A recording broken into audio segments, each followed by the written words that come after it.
Hello, hello. Okay, we're gonna cursory review this.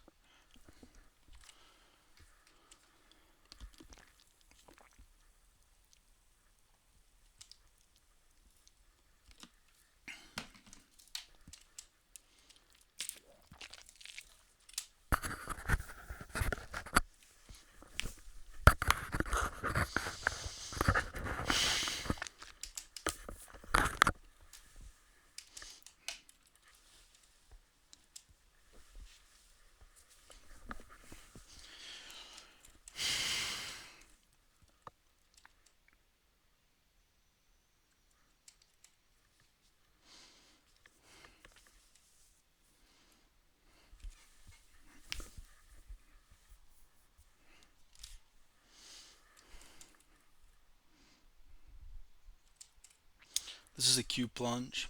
I pull the order. Great area for entry, 53.25 off the 84.52. They fill it, price moves lower. We're gonna watch that again. I wrote FFF, triple F, there. So it's been there. There's a sell off. That's exactly what you want to see. Fuel for fire. These are as she goes. It's a trade not invented by, popularized by John Grady, meaning if the market is selling off, just join it. This is an as she goes trade. The market is selling off. We're in a low volume node. FFF. What we're looking for, these are game theory notes. Market consensus represents vulnerability. Large players profit from getting smaller traders to reveal their convictions first. ASGs are market consensus events where we move in a unidirectional fashion. Smaller traders to reveal their convictions first. There isn't much way. Well, I can't tell yet whether they are smaller traders or not. But what I was doing this morning, and it was costing me money, was hitting 52.25 because there was a bid at 52 and having it rally against me, scratching, and then having price go in my favor. So what we're going to do instead is hone in on this FFF context, which means we're waiting for buyers to, initially with an as she goes, price would just sit at the bid ask, and I would trade it irrespective of the order flow on the inside prints. But now we're looking for buyers to go against the trend. There's a cluster of cells there. It dries up at 52. See how buyers show up 3 ticks higher. Now price is pushed 4 ticks off, which is in line for the pattern I have, which is in line for the ASG, the pattern that I've studied before. Right, tape dries up, but more importantly, the buyers are there. Off 52.25. I'm dehydrated.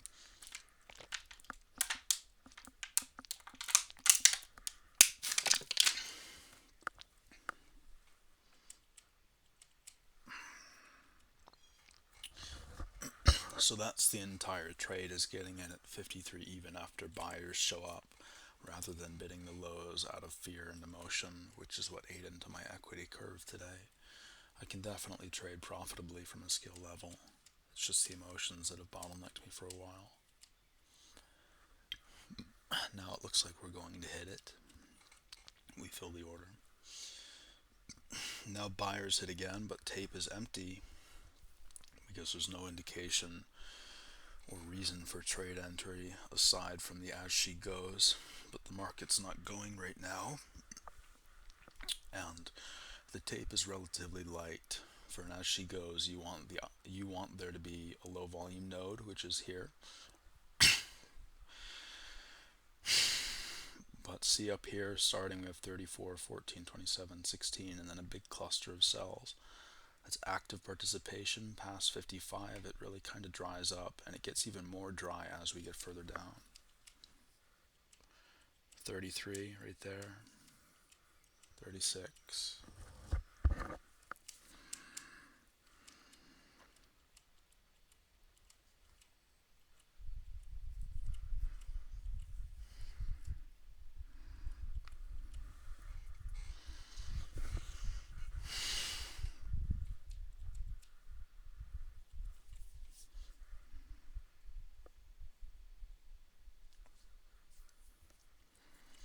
See, I did that exactly here, and price has a higher chance of stopping at 25, 52.25, because buyers hit it. It's simply the better entry. We see absorption up there, and then a downtick from sellers, 3 ticks wide, inside prints, which means I was most likely right. We're probably going down, yeah, to pending liquidity. That big order at 50, I said the other day, even though nobody is listening, I'm saying it for my own reinforcement so I can learn that passive large orders are either aggressors or they're victims, quote unquote victims. If they're aggressors, buyers step in front of this 80 and push price up, and that reflexively propels price.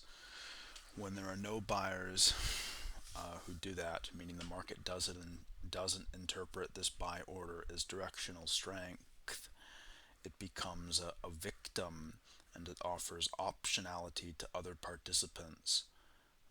Other optionality is a dangerous game because you're the person who speaks first. I read in a game theory note today regarding sequential positioning that the person who speaks first loses, and that's why you have to wait for traders to commit capital before you commit your own in order to have a high win rate.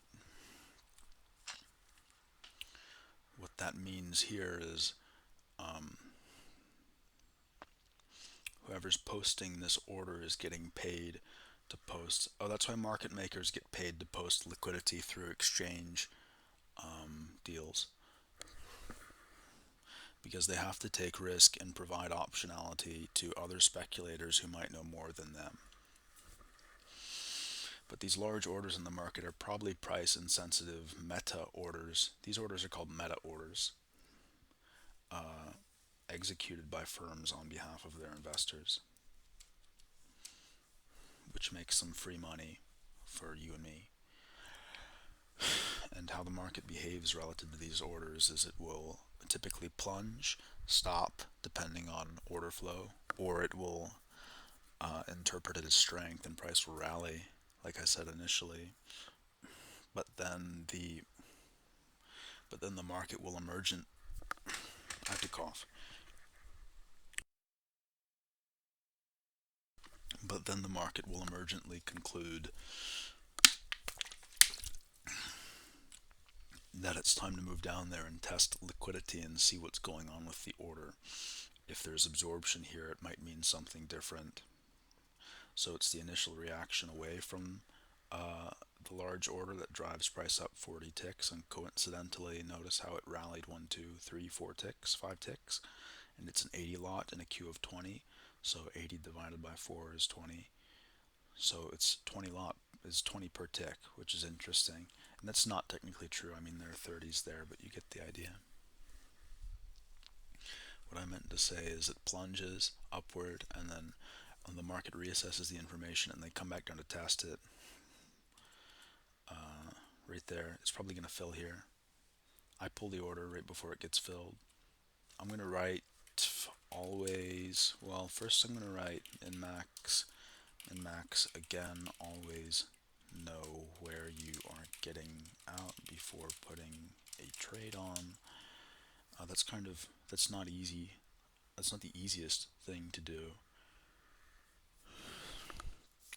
during the cash session because it moves so fast, so you have to rely on intuition. And second is a QP. I call these Q plunge trades after the order is hit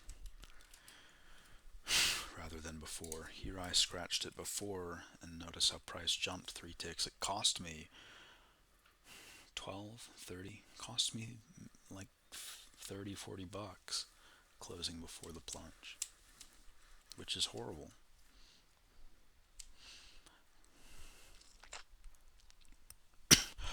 Now we see sellers aggressively hitting. I go short here, and then I pull. And so I'm going to write that down. 0512. My back is giving out again. So I'm going to be off here for 10 seconds. I'm going to be off here in a few minutes. 0512. Let's see. QP. Strong IPS. ABS.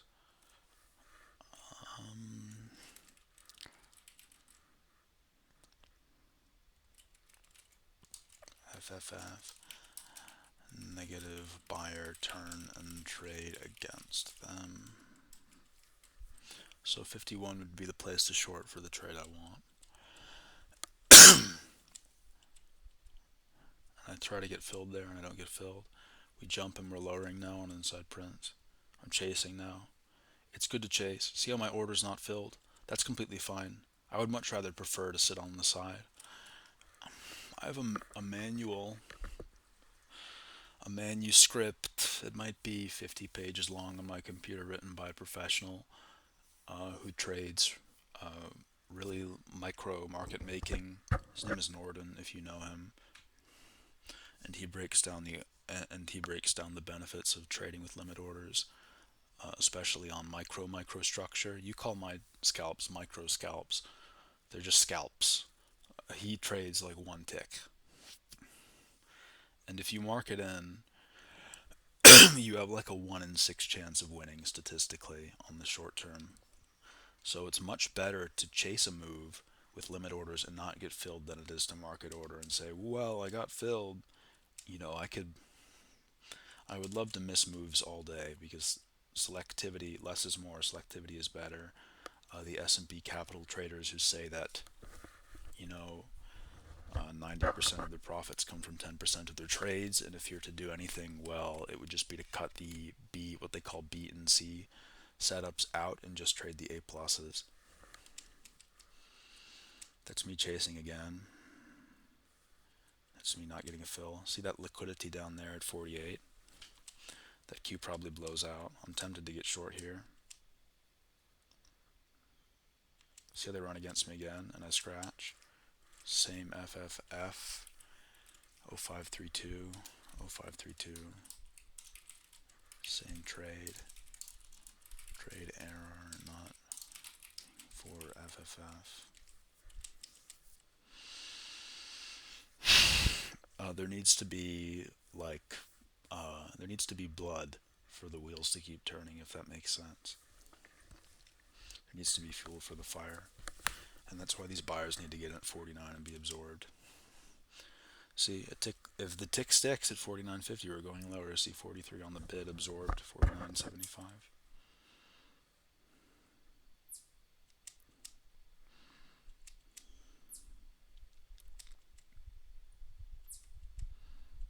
Now it's time to get out for a tick loss. See, I'm letting it sit. The conditions have changed. 4 for 4, overstayed.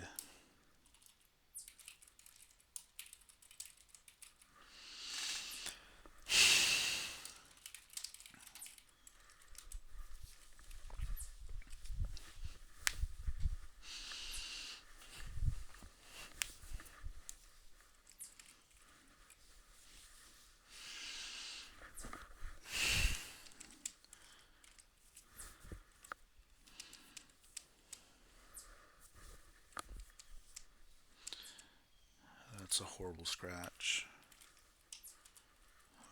045. 0545, horrible scratch.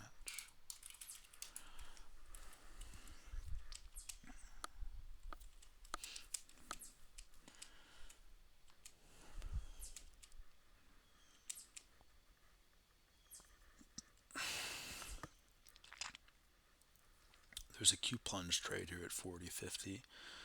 At 50, 50, 70 bid, I would go short here, even though price jumped higher, and then I'd take a loss. So there's something I don't understand here, obviously, and the tape is very ugly, actually.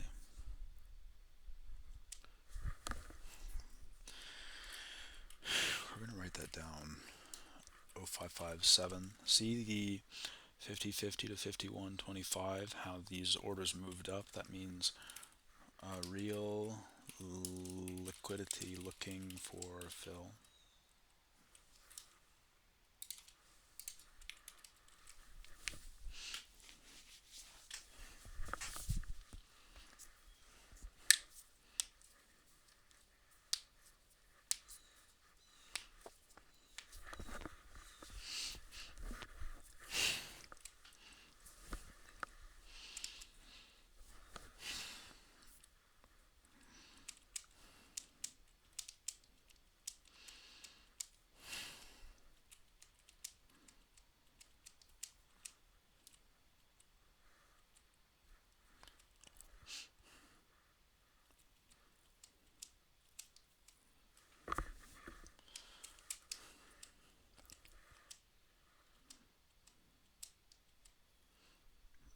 I can't trade this. Well, I mean, if you have the thickened part of the distribution, I suppose there would need to be absorption from something up top or people getting caught offside. But it just pulls lower on the queue and then some active sellers there. Now we're looking at an ASG as she goes at the low of day. I'd probably get baited into trading this. That's a reason to get in right there, 90 on the ask, 49. You say, well, that's an iceberg, it's absorption. I ranted about this the other day. It's not. You know, how you're taught to trade an iceberg during the cash session, it's much different. If there was strong, we'll see, but I don't, it's not going to work that way. Sellers are just going to keep hitting into it. And they got absorbed. So the exact same, the opposite thing I said happened. But that's okay. I'm going to keep going. I don't know. I have to watch that again.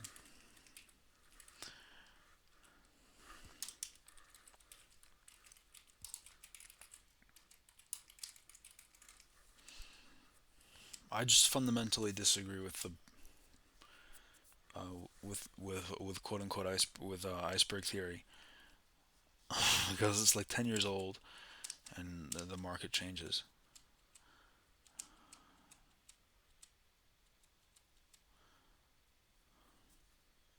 I flipped long on it, so I would have went short. That's really interesting. So I'm overthinking it. I have to ask somebody about this. I can't record it though. 0607, 0608.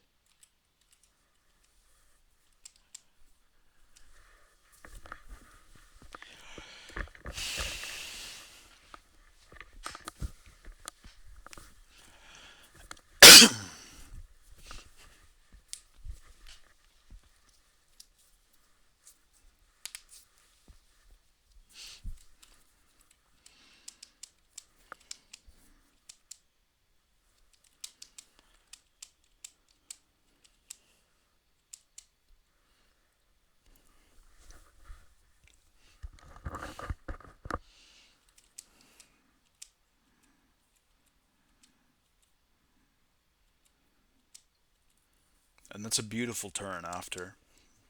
See how buyers hit in and the rotation ends and tape slows down.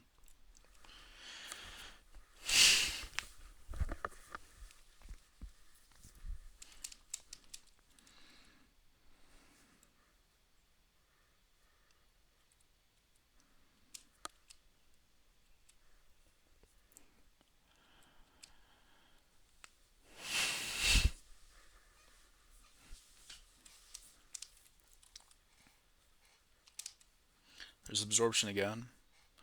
It's probably too fast. 49 would be another place to bid. They sell off now. Sellers are being rewarded. It's time to scratch for 3 ticks.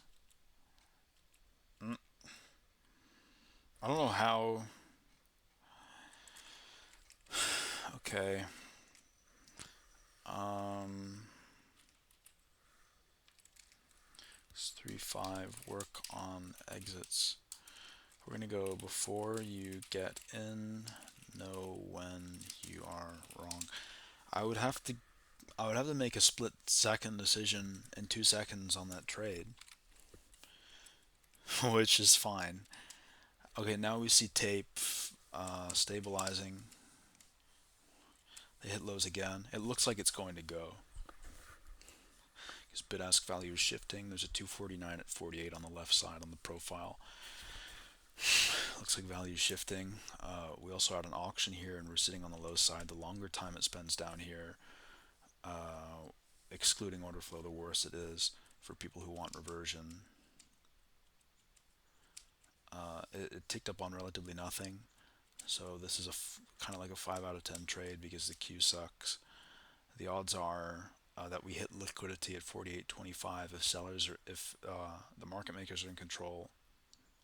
We go up to 49 is higher. That's just really gay. It was a good scratch because it was a poor entry.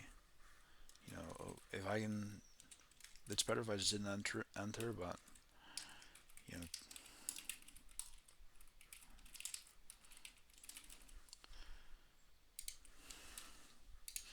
But I mean, scratching like that is good. So now buyers hit. I flip long for the Q. They don't give it to me. Now tape is empty. If there's no liquidity up there and the market makers pull, they have to be telling me something.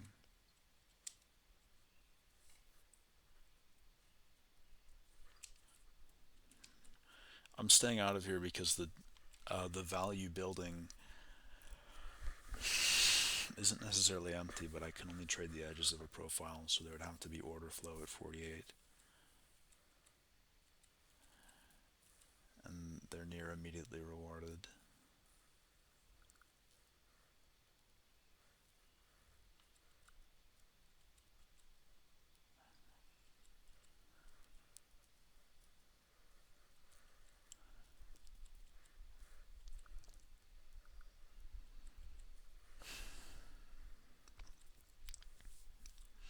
Okay, see how the profile is thickening up there? It's not good enough to say, well, we could go up or down from here. You have to see what the order flow looks like. It looks like buyers getting hit and being absorbed, so price is going to move lower. That's what the majority of this auction is, by the looks of it. There's some selling there. Then sellers begin to be rewarded. So I could tell you, you know, look, there's a distribution thickening up here. That just tells me there's going to be volatility in the future because all this price building up will explode in either direction. But the fact that there were buyers here and they were being absorbed and not rewarded tells me that they're going to puke and price is going to move lower at their expense in the short term. I flip long on a return pullback and I kind of hold it and it gets hairy. And then I get out on this Q plunge. They rally. I would say ignore what I said, but I don't care. I don't care. Just be wrong and move on. And then and now my brain wants to say, well, the move isn't over, and we're at the edge of the distribution, and those people who got in are going to, you know, rue the day or whatever. But we just focus on order flow.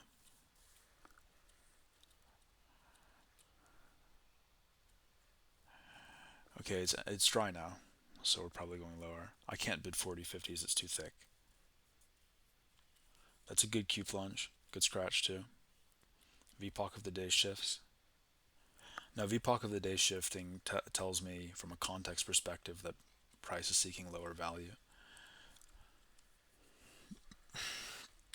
We're just facilitating an auction and I'm trying to read the inside prints to see who's going to be caught offside, and I'm also looking for the Q. What that means is I want to see how the Q is behaving relative to the orders on the inside prints.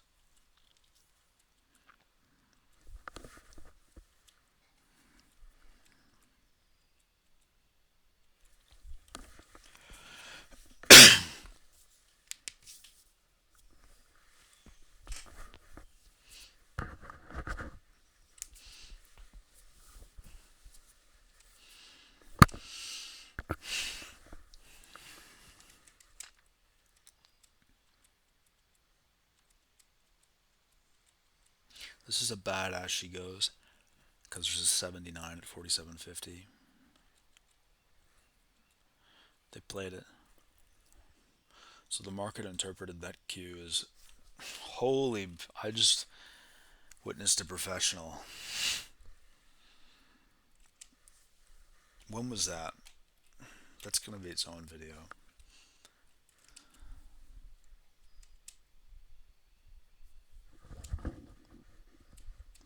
I get short on price moving lower. That's not fine. It's an art as she goes.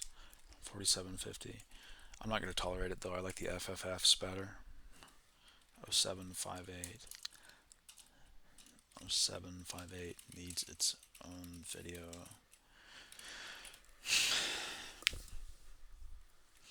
What I mean is the 4750. Somebody interpreted weakness as value, probably because value built. VPOC of the day shifted lower, meaning price is bearish from a contextual perspective. They saw the selling off. 47.50. They threw a 79. That probably pushes price lower. Or at least that's what they thought it was going to do. So, which is why they threw it there. I want to see if they defend it. They don't defend it. But notice how, and then the market comes back and they pull it. So somebody spoofed an order there to push the market down because they knew it was weak, and then he took it for a couple ticks and got out. I want to see if he marketed out and if he shows up on the tape.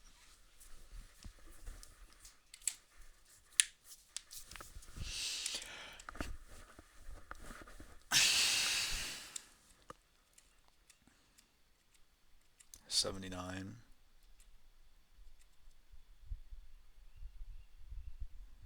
There's a bunch of selling there on the inside prints. Not buying. If he was short, he would have bought.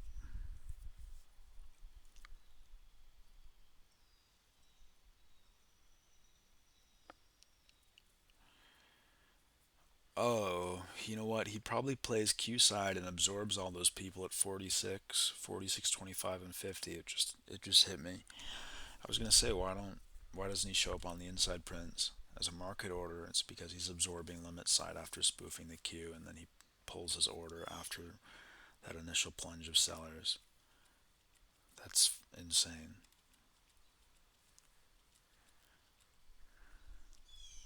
77 shows up again.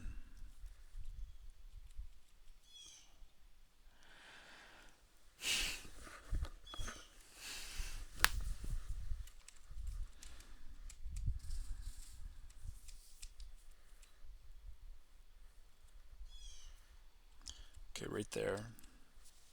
This is a long that I disagree with. It's an alright reversion.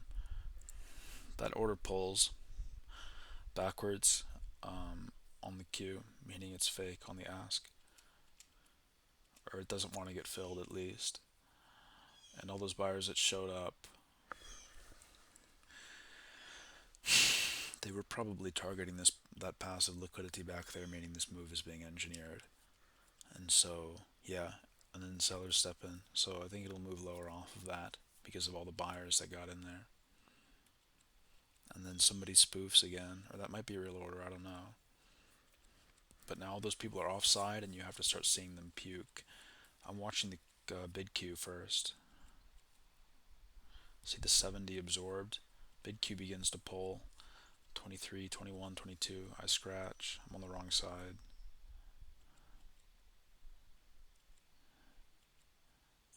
And then it goes. Right. That's a much better fill. Right there. The same thing's going to happen again, I think. I flip short and they rally though. Kind of a messy morning, but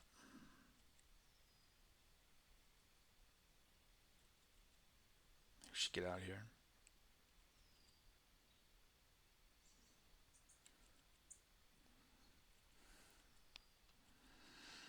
I don't agree with that trade.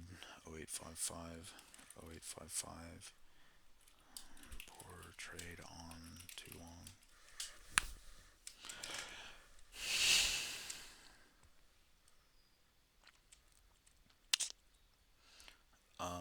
Now there's opportunities for a return pullback based off of this buy queue. And oh, it's real liquidity that wants to get filled though. I can't place any trades there because it's not the market rallying lower. It's not a return pullback. And the one trade I have targets large orders instead.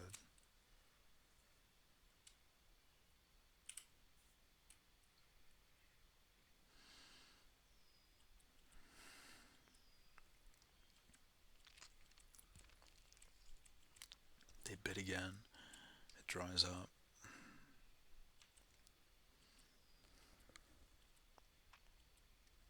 That's a good short. Key target.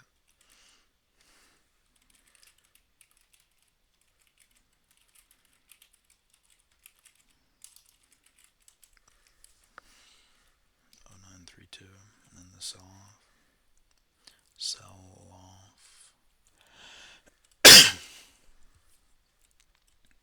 See, I missed it right there. These are opportune conditions to spam trades.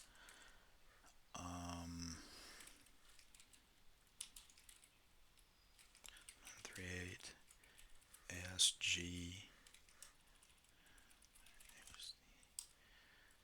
I don't want to double down yet because it'll slant my equity curve. 0938.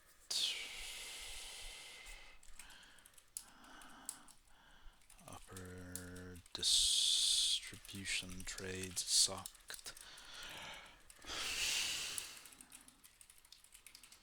Was low.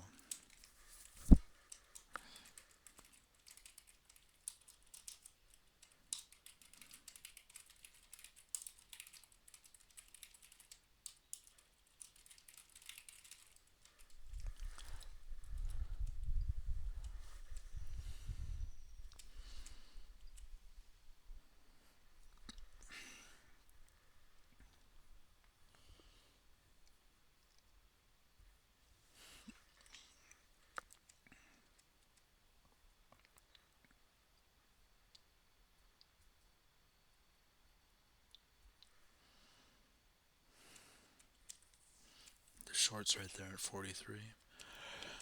I'm looking for buyers again.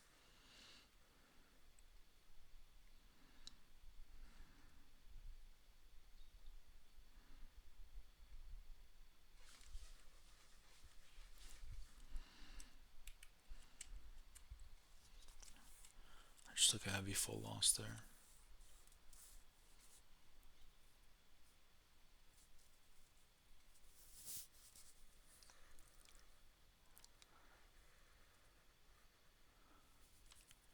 Yeah. We have to watch that again.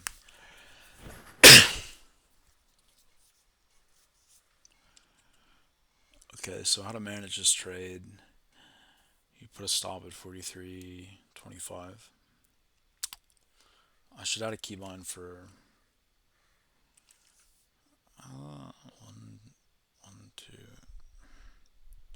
one, two, three, four, five. Five tick stop keybind and stop.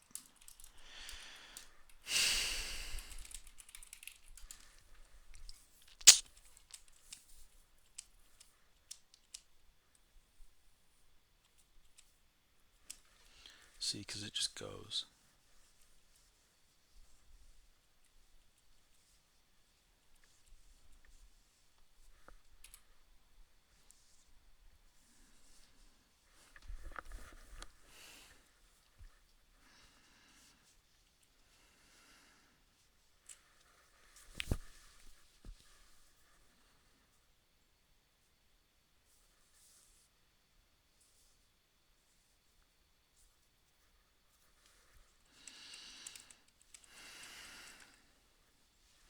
And I scratch because of the absorption.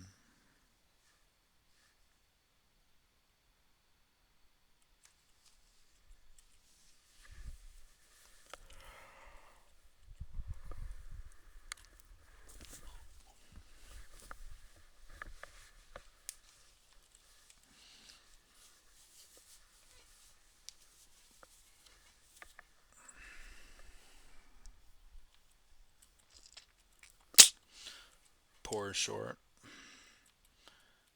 Better now. I'd add to it.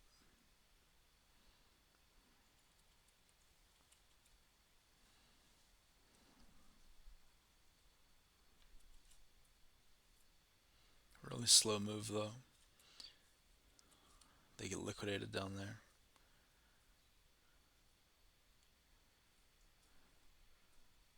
Market maker wants it higher.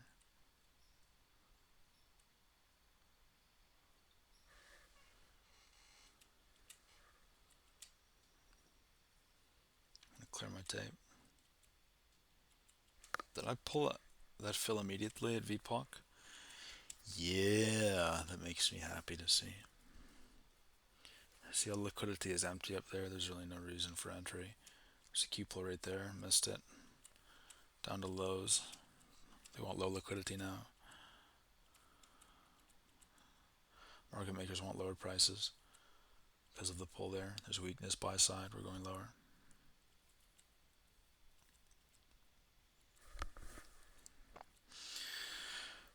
That's some sort of liquidation there.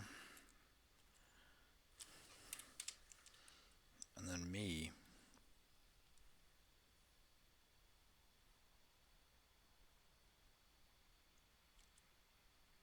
I like that a lot. That return pullback. It's so good. 11:29. My brain is fried. I have to come back.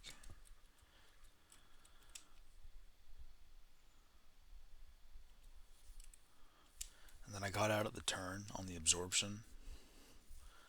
That's so good.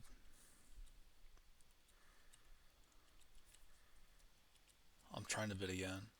I'm trying to bid a sucker stop though. Hopefully that 80 pukes. Q holds it up. Buy strength now. I think this one's a slow walk. Really nothing doing though. Time to get out. This is the one that lasts too long. Yeah. Two sucker stop lasted too long. Tried it again and it won. But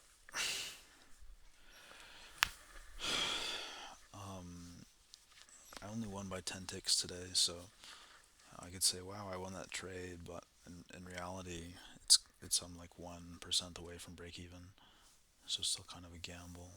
Really no reason to trade that.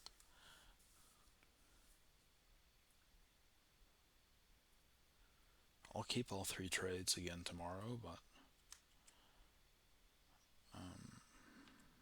doesn't bode well.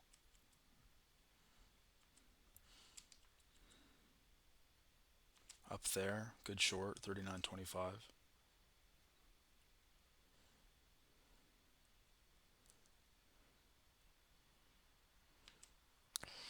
That was a good return pullback area.